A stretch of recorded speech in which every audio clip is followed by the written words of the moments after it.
આજ રોજ મામલેદાર કચેરી ગરડા ખાતે ગરડા શહેર અને તાલુકા કોંગ્રેસ સમિતિ દ્વારા આખા ભારત દેશમાં ભાજપના ઇશારે ચૂંટણી પંચ દ્વારા ચાલી રહેલા એસઆઈઆરની કામગીરીમાં ભાજપ દ્વારા ખોટી રીતે ફોર્મ નંબર 7 ભરી સામાન્ય લોકો તેમજ ખાસ કરીને માઇનોરિટીના નામો મતદાર યાદીમાંથી કાઢી નાખવાનું કાવતરું જે રચવામાં આવેલ છે, જે કદાપી ચલાવી લેવામાં નહીં આવે અને જે લોકો દ્વારા ખોટી રીતે ફોર્મો ભરવામાં આવેલ તેની વિરુદ્ધ કડક કાયદાકીય કાર્યવાહી કરવામાં આવે, જે માટે ગરડા શહેર અને તાલુકા કોંગ્રેસ સમિતિ દ્વારા બોટાદ જિલ્લા કોંગ્રેસ સમિતિ પ્રમુખ હિંમતભાઈ કટારિયાની આગેવાનીમાં ગરડા મામલેદારશ્રીને આવેદનપત્ર આપવામાં આવેલ, જેમાં ગરડા નગરપાલિકા પૂર્વ પ્રમુખ કનુભાઈ જેબલિયા, ગરડા શહેર કોંગ્રેસ પ્રમુખ કિશોરભાઈ વેલાણી, વિપક્ષ નેતા નગરપાલિકા મિતભાઈ ડાંગર, પૂર્વ પ્રમુખ તાલુકા પંચાયત ગરડા વશરામભાઈ તાવિયા, તાલુકા પ્રમુખ રમેશભાઈ સોલંકી, જિલ્લા આગેવાનો ભોળાભાઈ મકવાણા, કાળુભાઈ નવરંગ, ગીરાભાઈ ગોહિલ, ભાવેશભાઈ જીડિયા, ચાવડાભાઈ વકીલ, રમેશભાઈ રાઠોડ, યુનુસભાઈ ચૌહાણ, હરદેવસિંહ વાઢેલ, નીતિનભાઈ રળિયાણા, હરેશભાઈ પડગીર, વજુભાઈ યુસુફભાઈ પરમાર, રમેશભાઈ ભીગરાડિયા, રામજીભાઈ પરમાર, યોગેશભાઈ યાદવ, વિઠ્ઠલભાઈ પરમાર,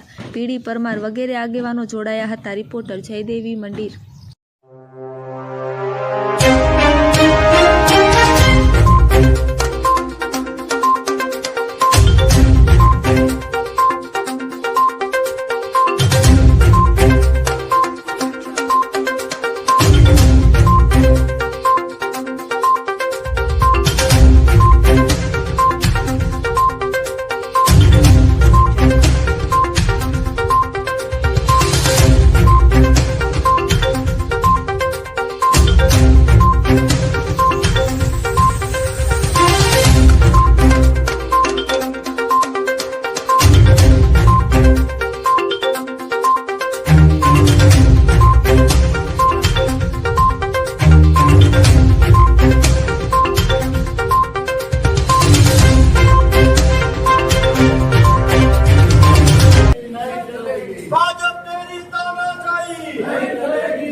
હવે કરી નાખો.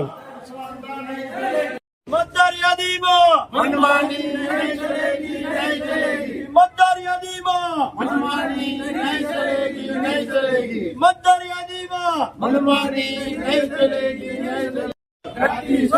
ભાજપ તેરી તાનાશાહી નહીં ચલેગી, નહીં ચલેગી. ભાજપ તેરી તાનાશાહી નહીં ચલેગી, નહીં ચલેગી. ભાજપ તેરી તાનાશાહી નહીં ચલેગી, નહીં ચલેગી. વોટ ચોર, વોટ ચોર, વોટ ચોર, વોટ ચોર, વોટ ચોર.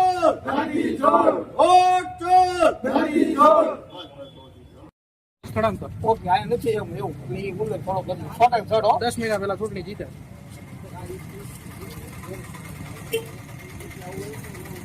બીજું ગરડા મામલતદારમાં આવેદન પત્ર આપ્યું છે તો આવેદન માંગ આવેદનપત્ર એટલા માટે આપવામાં આવ્યું છે કારણ કે ગરડાની અંદર ગરડામાં 1100 જેવા મતદારો જે એક સમાજના છે એવા 1100 મતની અરજી તાત્કાલિક આવેલી છે અને એના જે આ નામો છે તે રદ કરવામાં આવ્યા છે. એમાં જે અમારા ગરડા નગરપાલિકાના ચાલુ કોઓપરેટર એવા કુલસમબેન યુનુસભાઈ ચૌહાણનું પણ નામ અંદર દાખલ કરેલું છે અને કોઈ એક જ વ્યક્તિ આ બધું આખું ષડયંત્ર ગોઠવું હોય એવું અમને લાગી રહ્યું છે. ત્યારે અમારી એક જ માંગ છે કે અહીંયા જે ફોર્મ રજૂ કરવા આવ્યા હતા એના સીસીટીવી ફૂટેજ ચેક કરવામાં આવે અને એની ઉપર કાયદેસર કેસ કરવામાં આવે અને હર્ષ સંઘવી એનો વરઘોડો કાઢે, નકર આવનારા દિવસોની અંદર કોંગ્રેસ ઉગ્ર આંદોલન કરશે.